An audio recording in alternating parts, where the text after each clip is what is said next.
2023 alone was over $250,000. And That's insane.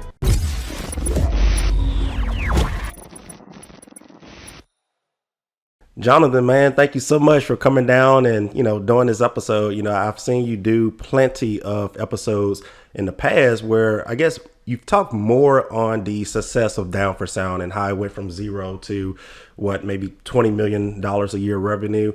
So again, I just want to thank you for coming down, man. And I know you was very excited to come from Las Vegas and coming down to the swamps of Louisiana here.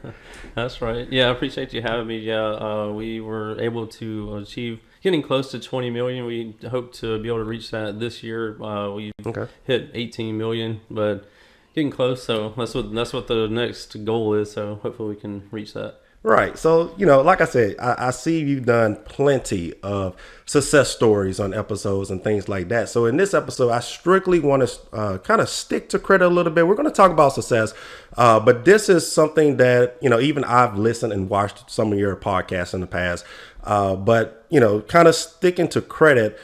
Starting Down for Sound, did you use credit at all to grow your business from, let's just talk about the first million that you've made, starting from zero to that first million? Did you use credit at all?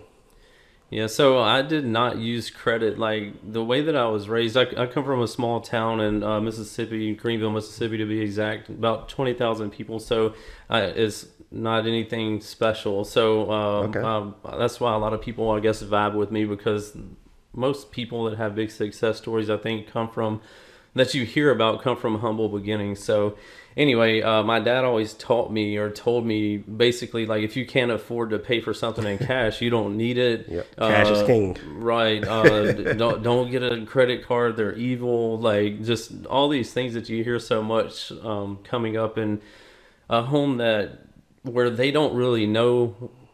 They don't know any better. Like right. They're just passing down information that they may have gotten from their parents, and then we most often become a product of our environment or our parents' teachings as we're coming up. So yeah. And starting my business, I'm like, never going to have a credit card, never going to use yep. credit. Like, that's the devil. Yep. So getting started, the way that I started Down for Sound was I had saved up like about $5,000, and then I used that. So I kind of funded my own start with saving up money. Yep. And then when that's how I started it. But we'll get into the story, I guess, of how like my mindset changed over time when we continued to grow it.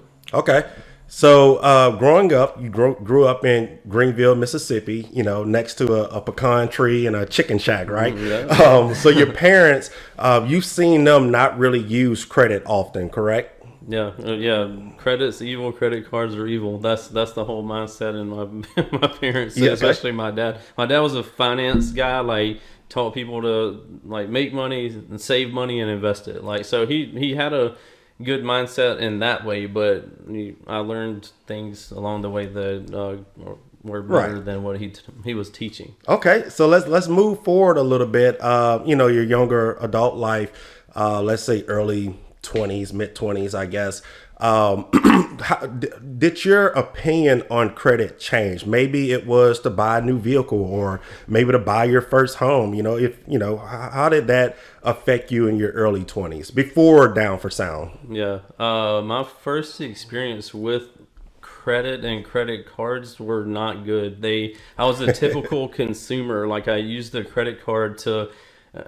I wanted these wheels, like rims for my ride, like so bad. And I'm like, I can get this. Credit cards are always sending you stuff in the mail, $5,000 or whatever. And like, oh man, I'll do that. So anyway, I end up charging these wheels on my credit card. And I'm like, I'll pay back. I knew you needed to pay a little bit more than the minimum payment. I knew right. that, but I didn't know how much more, whatever. If my payment was, I don't know, $150. I was paying like $160 or something. Nothing. Yeah. I was like, oh yeah, I'll have it paid off in no time. Yes. So anyway, time's going on, and I'm making this basically minimum payment on the card, and on top of that, I had student loans as well, like from where I went to college. So I'm making basically minimum payments on everything, and years are just going by. I'm looking at the amount owed. I'm like, what the hell, man? Like, I'm paying all this money and it ain't budging. Like, Right. what's going on? So that was my first experience with credit cards was and interest was being on the wrong side of it. Like that was a big thing for me. Eventually, like when I had that kind of wake up call, I'm like, so this isn't working. This isn't Right. adding up. Like I'm paying all this money, but it's not moving.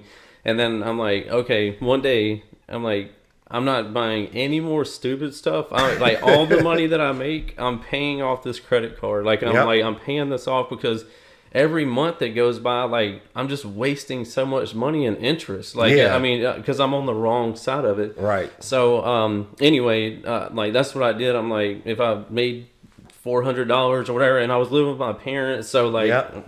I was a true failure to launch story, man. Like I was just living with my parents, paycheck to paycheck, blowing my money on every stupid thing. But I changed my mindset right there, and I'm like, okay, if I was making $400 a week, I'm like, I started putting $300 a week towards the credit card, like principal or whatever. So Yep. I'm like, let me get this thing knocked down. So anyway, it took a while, but like I got that 5K like paid off, and I'm like, man, this feels good. Like, Yeah. like because I knew every month then I can't remember how much interest I was paying monthly at the time, but I'm like, I'm basically getting paid that now because Exactly. I'm not paying it out. So I'm like, Right. if I'm getting paid $100 a month because I'm paying my bills on time or Yep. paying it faster, I'm like, then it started clicking to me. I'm like, man, this makes sense. Okay. I'm So on to that's when it something here. clicked. Yeah. So then I'm like, okay, I got this $30,000 in student loan debt. Like, I got to do it next. So anyway, I just kept doing the same thing, just started knocking it down, and finally got it. Man, I got that paid off, I'm like, I man, bet just that a felt big, good. big sigh of relief. So much weight off of you. Like, Yeah. so it was a good realization that I finally had. Right. And man, I see it every day owning a credit repair service, man. You know, being in debt, having bad credit, you know, you just have no idea how much stress that causes on, you know, someone's heart, you know, just Yeah. being in debt, paying the minimum payment. You know, the only ones who's benefiting off that are the banks. You know, they Yeah. want you to pay that $25 a month on $5,000.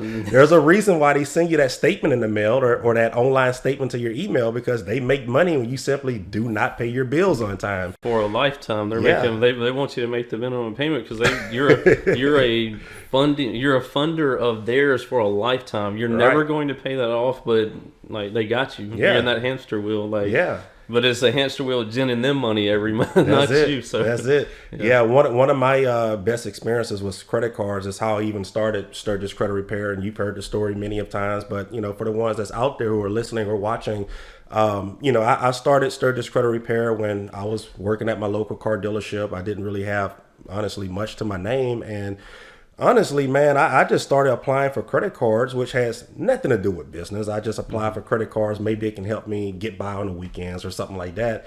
And man, I always had perfect credit. I never missed payments on anything. I was never taught anything about credit. I just did the right thing. You know, I just Right.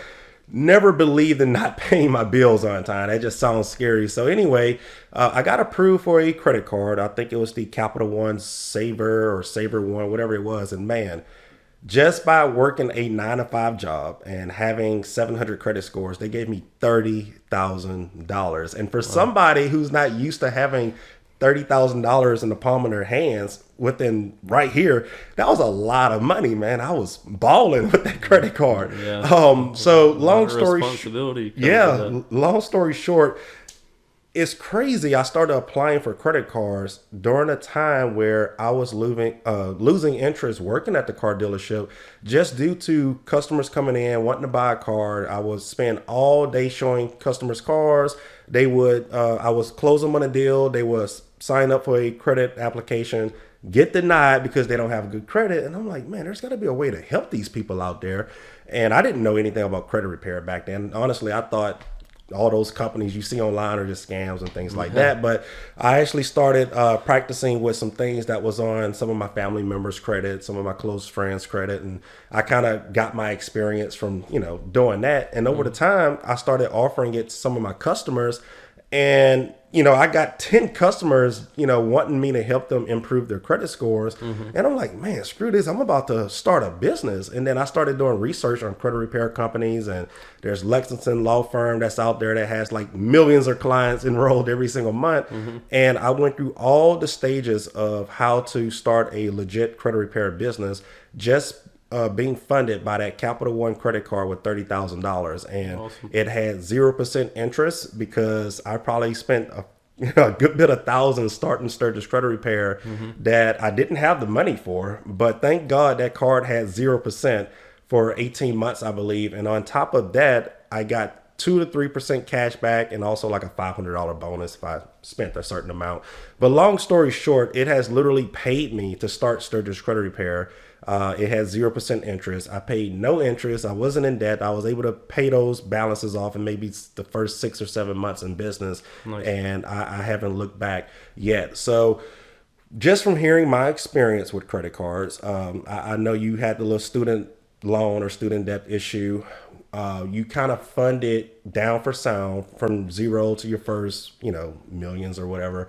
When did things change to where you has transitioned to, I am going to use credit cards for every little business expense versus, writing a check to this, company here to buy inventory? What has changed from writing checks or paying cash to using credit for everything? Right. Yeah.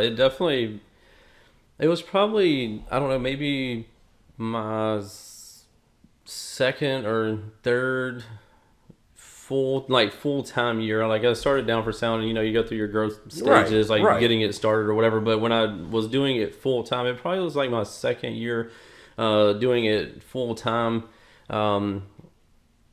I decided, like, okay, if I can pay for this stuff with a credit card, because I was paying it with a debit card or writing checks or whatever for these inventory purchases or anything business wise, that's how I was paying for it.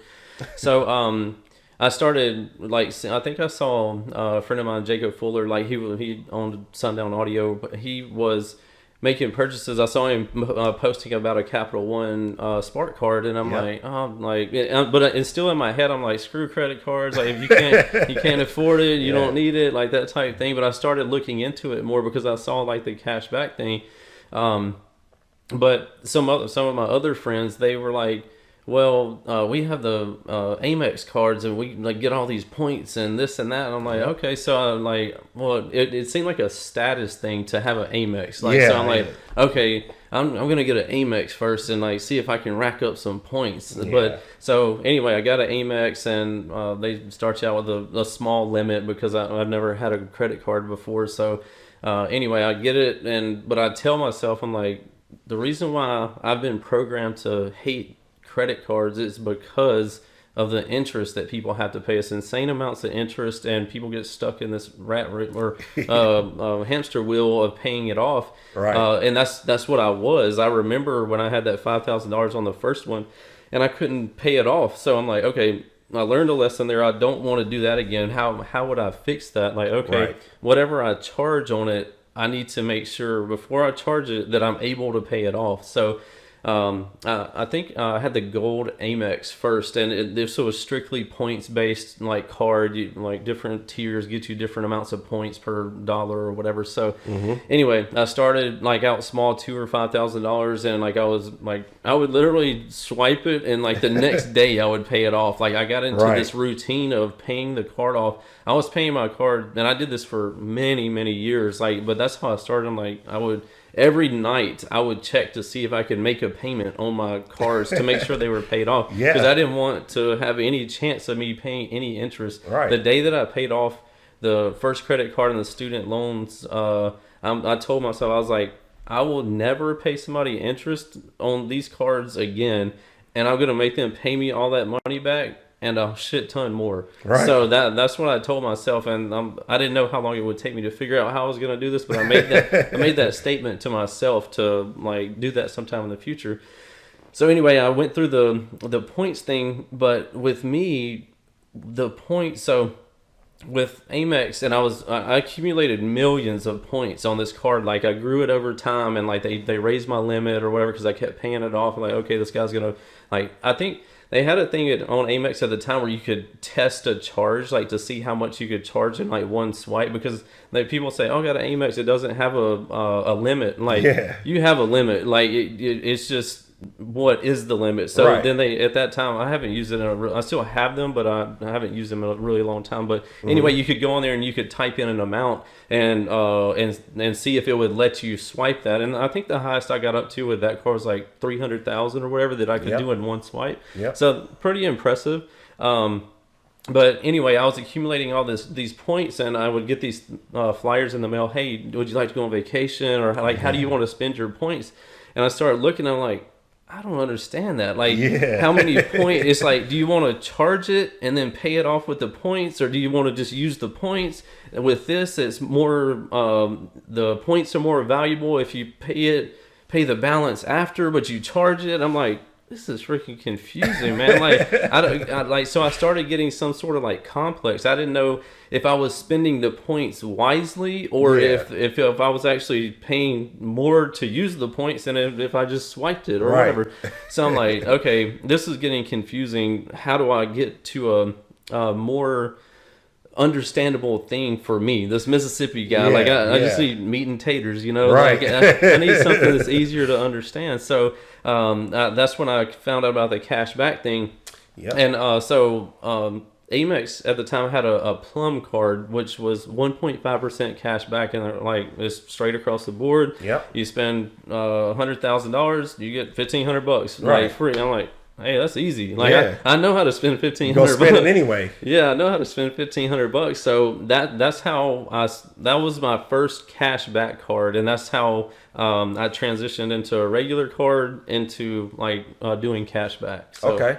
Yeah, so honestly, it's probably have been a while since you probably picked up a debit card linked to your bank, right? Oh yeah. So I read just really quick, like I read this book called "Scam Me If You Can," and it's a guy that started fraudulent check things way back in the day. But anyway, he got a deal to help the FBI or the feds to become more educated on scams that are going on with checks or credit cards and all these things. And anyway, I read his book, and in one of the things it says, do not use a debit card for anything because you don't have any protection, or very little protection in comparison to a credit card. So ever since that day, my credit cards have been locked in my safe. My debit cards have been locked in my safe, and I just use credit cards because if you don't authorize a charge, you just call them like, hey, I didn't do this. Okay, here's your money back. The bank's money, not yours. And that's you literally read my mind of where I was going with this, because I use credit cards for everything, especially if I travel out of the country. Something happens, there's no type of, issues if you go to dispute something. It's an instant dispute versus you use your debit card, and it's like, look, we can see if we can get your money back. Another thing, there's usually no foreign transaction fees with credit cards. So if you go to Mexico or you go to Bahamas and swipe your credit cards, usually there's no fees. But if you do it with a debit card, you're going to get charged fees. So I literally use my credit cards for everything. I guess since we're talking about that, what do you say to the people that, I guess they hear your success stories on how much cash back you made, and they're like, oh, well, he had to spend such and such amount of dollars. It kind of aggravates me when I hear that, because it's like, man, anybody can get that cash back. How do you feel when, you post something, you've gotten, such and such thousands of dollars of cash back, and someone's like, oh, well, look how much you had to spend. Right. Yeah. I always try to see other people's points of view, because I, again, come from a really small town, and you can be really small-minded. Like, you can't see the bigger picture a lot of times. And even if somebody's trying to, spoon feed it to you, it's easy to just be defensive on what or what you think and you can be really opinionated on that. So I get it. I understand. I understand why people are like, oh, must be nice. I'll just throw it out there. Since I started getting cash back, I'm approaching almost $1 million in cash back, that I've accumulated over all these years of doing this, which is insane. Because if you think about it, if I would have stuck with what my dad said, Yeah. all those years ago, and like I'm never going to use a credit card. Cut that thing up. Yeah, $1 million, almost $1 million. Well, it'll eventually be $1 million that I would have just like left on the table basically Right. because I was stuck in old ways at the Yeah. time. So anyway, I understand people saying that, but what I tell them is you have to start somewhere. Like if you're, and I tell people that they're like, am I the right candidate for a credit card? What I usually tell them is if you're paying for everything with a debit card or a check, you're paying it, you have the ability to pay it anyway. Right. So if you just have to make sure that you keep that consistency and you Right. stay consistent in doing that, because obviously if you don't, you're going to get hit with an insane amount of interest. So it's like it's a second motivator. Right. Like, okay, I'm going to be paying it off anyway because I'm used to paying it in full with a debit card or check or whatever anyway. So if you don't have the money, you can't buy it anyway. Right. So you're kind of already programmed. You're doing the right thing. But you also have a second motivator of like, hey, if you don't do the right thing, you're going to get hit with this crazy amount of interest. Yeah. So that's like an added benefit or motivator to like do the right thing. So that's what I tell people. If you're already paying for stuff, like stay consistent on that, but go get a credit card to pay it and just pay it off. Because again, like if you're going to pay it with a check, it was going to come out of your account that day anyway. So the next day, pay your credit card off in full. I may have been like a little obsessive about paying it, but I always wanted to make sure. Again, I told myself, I'm like, I don't make these people pay me my money back, and I'm gonna pay me a lot more too. Right. So that's how I did that. So just make sure you're diligent on paying your card or what you owe anyway. Then go get a credit card. Some people like points, and it works great for some people, or Sky Miles or whatever. So get whatever one fits you best, like mine, because I'm a really simple type of dude. I just like cash back, so I really look for the same here. I just look for the cash back opportunities and like who can give me more cash back, and like so that always equates to like what I do. Exactly. All right, so you're making a extra 0.62% cash back on your cards currently. As of 2023, I'm just curious, how much did you earn in cash back? Just in 2023 alone was over $250,000. And That's insane. yeah. Yeah, man, that's a lot of money, man. If I were to make that free money, tax-free money at that, man, that is so easy to reinvest so much of your business profits back into Down for Sound to where you can almost just live off of the cash back expenses. I don't know exactly, how you operate income and things like that. I've definitely seen over the past, few times you've cashed out your cash back. You bought your mom a new SUV, your dad a brand new truck, your wife a brand new SUV. You're still driving around in your farm truck. But, man, those are some things that just make people smile. You also bought your sister a Jeep recently for Christmas, I believe. Yep.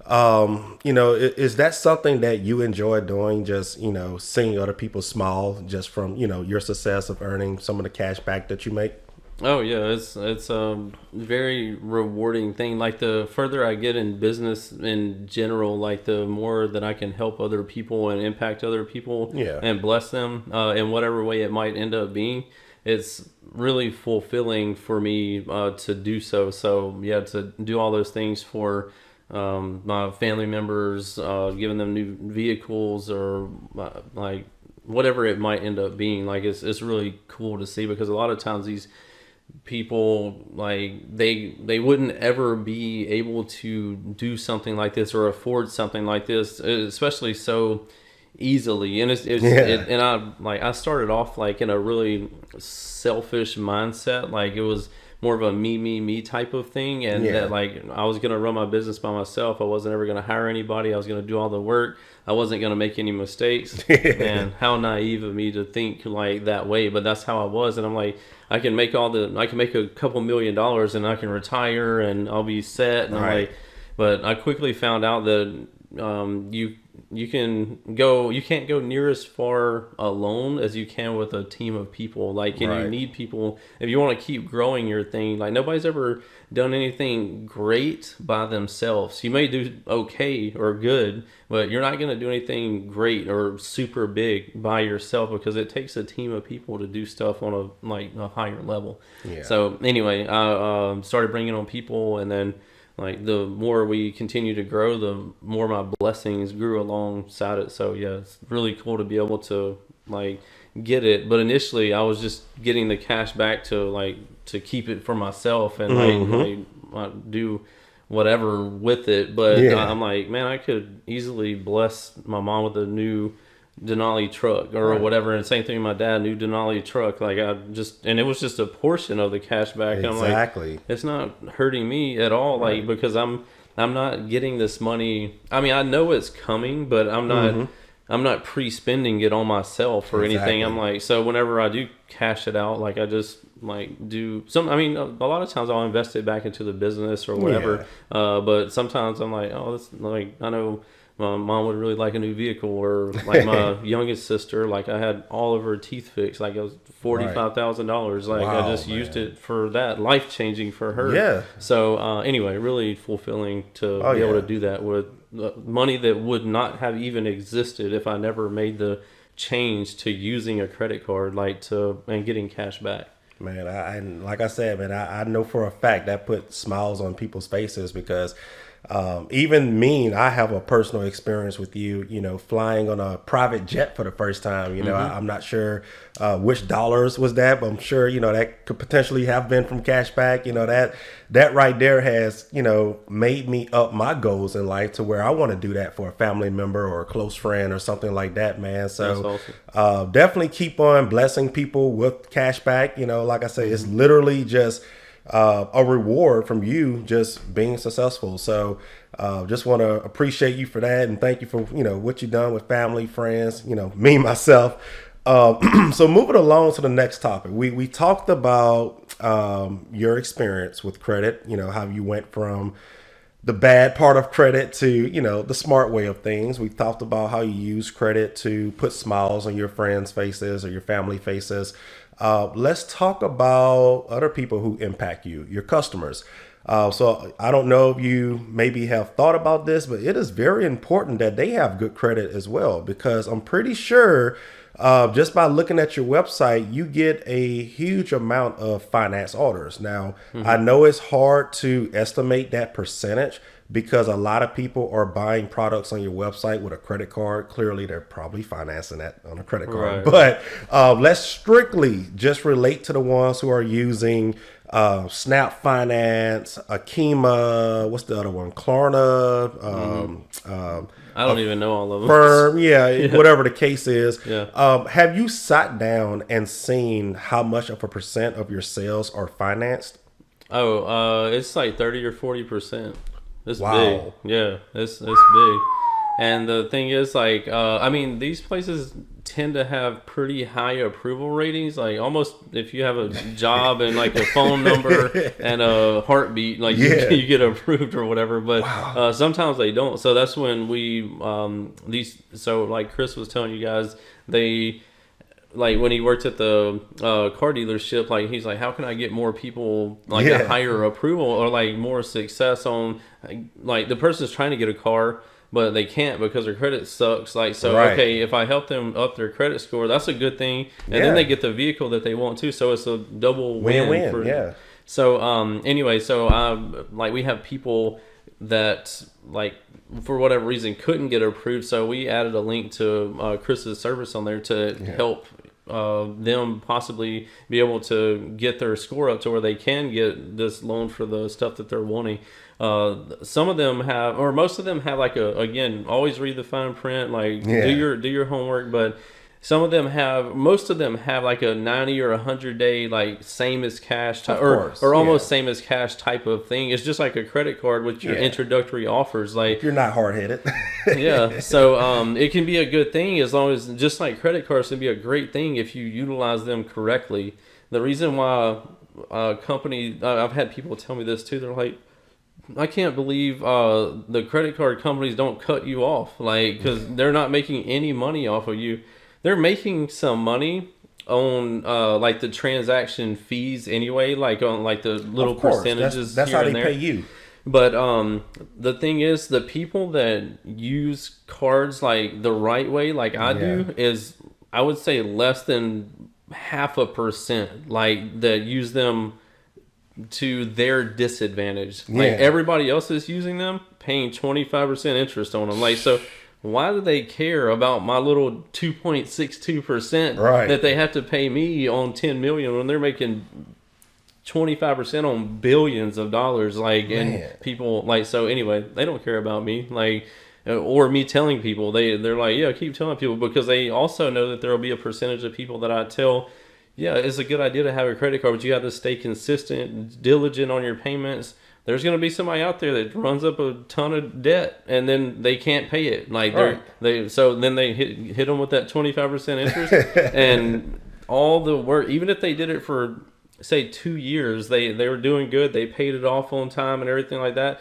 And then they got in over their head, and then like that 1 month they got 20 grand on there and 25% interest hits them. They wipe off everything, and all the good that they've done for years got wiped out, like just like that, because they messed up. So again, you have to stay diligent and consistent, and that's why for so long I was paying mine off every single night, because I'm like, I'm not getting caught. Because at that level, when you have hundreds of thousands of dollars on a card and 25% interest ever hit, Yeah. Yeah. well, I'd have been sweating. Man, and let's talk about something that let's see how to say this without being offensive, but a lot of us know who Dave Ramsey is. Of course, he's one of smart guy, very successful, clearly. Dave definitely has his own audience, people who use credit incorrectly or get in debt, badly. And Dave has a great program or a course out there to teach people how to get out of debt, never use credit again, blah, blah, blah. Things that I disagree with Dave is, yes, teach people how to get out of that bad life, but also teach them how to use credit. Of course, he's not a credit guy. He's a debt guy. And yes, it is two different completely things, of course, but teach people how to use credit correctly versus just saying, hey, whatever credit cards you have left after you pay it off, cut it up. Never use it again. I don't care. He literally had a episode on, I think it was YouTube. He took in a caller, and the caller was a business owner. He was like, hey, I use my credit cards because it gives me travel points and I fly for free. He literally said, cut it up. It's literally pennies on the dollar. So how do you feel when you're spending $10 million a year on your card and Dave is steady just saying, cut it up. He don't care. It's just pennies. I just feel like if you're using credit correctly, then that should benefit you, right? Oh, absolutely. Yeah. It's, I think he probably, I'm sure he knows it, but since it's his angle, like Right. to be this way, like he's Right. gonna double or triple down on that. So that's why he keeps repeating the same thing, and he doesn't want to. I don't know, him knowing his following and like what situation 99% of them are in. He's like, okay, it's better for them to fall on this side of it, get totally away from credit, than it is to like try to dabble in it and possibly get caught up again or whatever it is. So I'm sure that's his angle. But looking at my situation, again, like I would be at this time, almost $1 million. I don't know, poorer isn't the right word. Or like I would have left almost $1 million on the table because I paid cash for everything. How does that benefit me? It doesn't, Right. because again, you have to do it the right way. You have to be consistent and diligent in paying your bills off. But that's been look how many people I've been able to help and impact because I made that change and started getting all this cash back. And it's yours to do whatever you want to with it. So, but I don't know anybody that's gonna be like, oh no, don't give me that. But I get it. Like he just wants people to, because so many people get so far in over their heads in debt. They're just drowning. Like they can't even get their head above water. They're so deep in it. And so his thing is more of like taking it's almost, I would say I might have been somewhat on his program, not even knowing that I was at the time when I said, I'm not going out. Yeah. I'm paying all my money that I'm making on my credit cards. I got it paid off. I did that. So it was that extreme thing too. Like that. It's helpful for sure. That he promotes. Yeah. So I get it. And there's nothing wrong with it to get started over. But again, like on your side, also, there needs to be another course, like, or another step to your thing. Like, okay, you're totally debt free now. Yeah. Okay, you're diligent in your payments. Okay, now look at a cashback credit card. Yeah. Like, make sure first thing you got to check, make sure you pay this thing off every single month before the due date, all that stuff. So, so that way you're also helping them on the other side to be what I like to call is on the right side of interest. Mm-hmm. You want to, in interest, like people, 99% of the people out there probably think the word interest, they think of it in a negative way. They're like, because they hear the word and they're like, I'm having to pay interest on something. They don't ever see it as I'm getting paid interest. Like, so they're like, I hate interest. Like, and that was me for so long too. I'm like, I hate interest because I don't want to pay it. Like, but now once you get on the other side of interest, you're like, this is awesome. Like, free money. Like, pay me more interest. Like, instead of 1.5%, like I want to get 2.62. Yeah. Give me all the percentages now.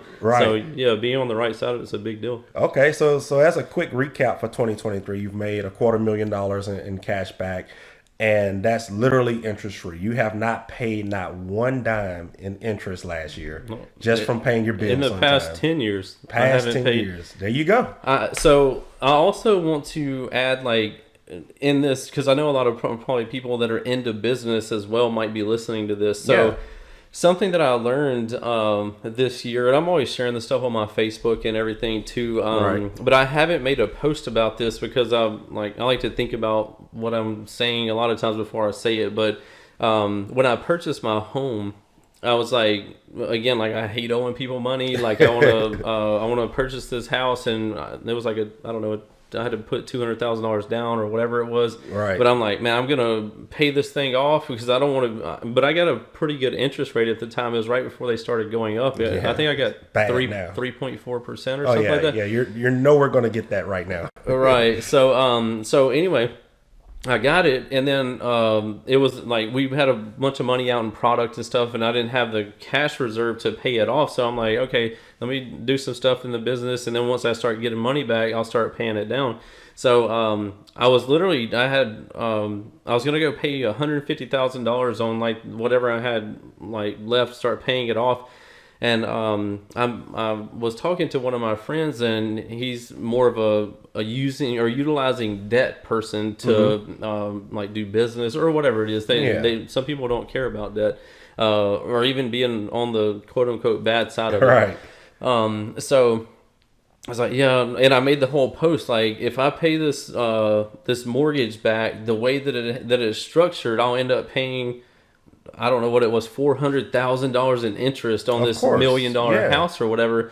And I'm like, that's so crazy to me. Because again, my mindset is like, I don't want to pay nobody no interest. Right. Like if I pay it off this year, it'll cost me $30,000 or whatever it is versus $400. So I'm like, hell yeah, I'm gonna be paying it off. Right. And then anyway, so a way that I grew this year is if you are in business, the money that you can use and leverage to your home can be quote unquote cheap to use to build, like to get products going. Yep. And you can be flipping these products and making 30% or 50%, 100%, just depending on what it is. So I'm like, man, I'd be in my situation I'd be stupid to pay my house off, because I'm like, I can use that money, and over the course of however long that mortgage is, I'll keep flipping it over and making 50% on it.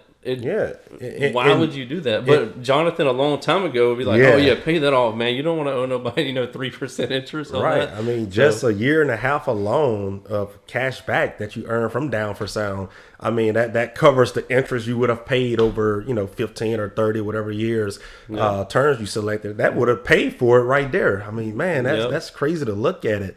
Another thing, and you probably get this too, if you post something and relates to your cash back on Facebook, or you show your credit card, benefits and things like that. Everybody wants to, I guess, get the same exact credit card, which is okay. That's cool. But a lot of people don't realize credit cards are like vehicles. There's certain cars for you to go from point A to point B. There's certain cars for you to race on the racetrack. There are certain cars for you to travel, on vacation, SUVs and things like that, gas mileage, etc. So what I'm getting at, get a credit card that's based on your situation. For example, if you're buying a new house and you want to buy furniture for your new home, I would not get a credit card. Of course, most of them are going to have cash back, but I would not get a credit card if it doesn't offer 0% interest for 18 months, which some of them have them. So if that's your situation, get a credit card that has 0 interest for the first year or two.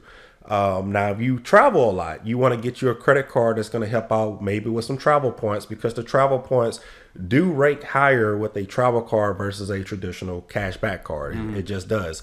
If you're a business owner and you just want to simply cash out at the end of the year, by all means, get a credit card that offers cash back. So a lot of people are too focused on, I want to get the same credit card as you, versus getting a credit card based on your situation, So it's the cashback card that you have with Bank of America. Is that the only one that you use for business at the moment?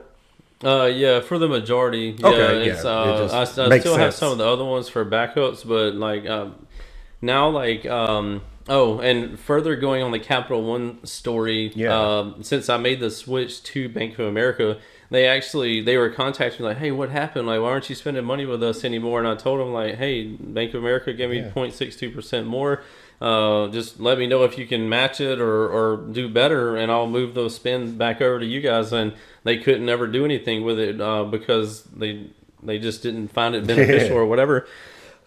So they ended up reducing my credit. That's a funny story because I think I told y'all but I got an email. It said, you're they were telling me over time like, hey, if you don't spend with us, we're gonna have to reduce your allowable credit amount or credit available amount. I'm like, okay. Yep. I mean, I'm not using it anyway. I literally just use it at Costco, maybe $500 a month now or something. It's just like a very small amount. So I'm like, okay, whatever. And so I'm thinking in my head, I'm like, they're gonna reduce it to $250,000 or something like that. It's a lot of debts, like possible debt for them taken off the table, so they don't have it out there. So anyway, I get an email at the top of the header. It says your new credit limit has been reduced, or your credit limit has been reduced to 2. And then it was just you can only see a preview of it, so it had a 2 there. So I'm like, oh, it's 25 million. Like I just marked it as red. I didn't read it. Sorry, 250,000. Not 25 million. But anyway, so and. Since I don't charge much on that card, I may go and pay it off once a week or something now. Right. So anyway, the time goes by and I'm like, oh, I might need to go pay it. Like I went and got gas or whatever. So I log in there and I swipe the thing down, and it goes from $1 million credit limit to 25,000. Oh man! I was like, man, y'all salty? Y'all that salty that I went to Bank of America? And so that's a wrap with Capital One for business for your situation. Right. So you do good with business. How is your personal life with things? So there's going to be people who watch or listen to this episode, and many of them may say, oh, I don't have a business, so I guess credit cards isn't beneficial for me. Are you the same way with your personal life, your utility bills, your gas in your vehicles? What credit cards, or if you're using any credit cards for your personal life? So how is that going? Yeah, so we got a new house, currently living in our dream home, all these things start coming from just products of your hard work, basically. You see people with it's kind of hard to really nail it down, because a lot of times you see people. I actually just made a post about that. You see people that might be driving in a raggedy truck or whatever, and you assume that they're poor, and then you see, but they actually have millions of dollars in the bank. Right. And then you see a person that has a new Bugatti or whatever, and you think they're rich, but they're the ones that have $3 in their bank account. Of course, see it every day. So it's hard to. There's no way to actually know or whatever. So anyway, we have slowly been building up things that we think are cool or cool experiences or whatever. So But as far as paying for stuff, anytime that I get a chance to pay it on a cashback credit card, Okay. I utilize that. But Okay. some things like your Same mortgage as first. payment or stuff like that is Of course, auto you can. deducted, Yeah. like ACH or whatever it is. So, but anything that I can utilize Okay. a credit So, yeah. card, like I'm all about it. Use that to the max on both sides, personal and business. No doubt. Oh, I man. mean that's how you can, again, like the biggest thing is just getting started. Like from this day forward, like if you start earning 2.62% and you end up spending over your lifetime, you spend $1 million on your credit card, like that's 262 sorry, $26,200 extra in cash back that you would get that you wouldn't have gotten, but you I mean, why would you leave it on the table? Like, Yeah, so exactly. start now. Like if that's it, but it's going to start out obviously really small. Like, because most people's spend is not way up there. Right. But again, like you just don't leave it on the table. It's there for you Right. to take it. So take advantage of it. Yep. Well, that sounds good, man. I got one last question before we end this episode. Do you think it pays to have good credit? Oh, absolutely, man. And it's definitely a huge help to make sure your credit is. You would always want to be on the side of having good credit than on Yeah. the other side of it. So, Of course. because you would never want to be on the side of like your customers used to be like, Yeah. crap, I can't get my dream car, or I can't get Yep. approved for the house, or it's the people that don't have good credit are always in the hardships. Right. Like they're like, I couldn't, and then they'll use it as a victim type of mentality. Oh, I couldn't start my business because I couldn't get approved for the business loan. Like, Exactly. so anything that you think, like anything in the future that's waiting on you to do or take advantage of it, you'd definitely rather go into it of the problem of having too much credit, too much good credit, than not having enough, because the problem's going to be you not having good credit. That's so it. Definitely pays to have good credit. Man, I love that explanation, man. And I want to thank you for sitting down and taking the time to do this episode for me. And man, I've even learned, I knew most of the answers already. Of course, the questions are mainly for both of our audience, but man, just sitting down and just listening, I'm like, man, I love that story and how things started from. Initially, when I planned this podcast, I just assumed that you were just a Mississippi boy. You didn't use credit at all until a few years into Down for Sound. I never knew you were on the bad side of credit at one point. So, man, I've learned some things that I didn't even know. But like I said, man, thank you so much for sitting down. And I very, appreciate you for, doing this episode for me. Yeah, it's my pleasure. I've enjoyed it for sure. All right. Appreciate it, man. Yep. If you improve your lifestyle by having good credit, reach out to us and tell us your story.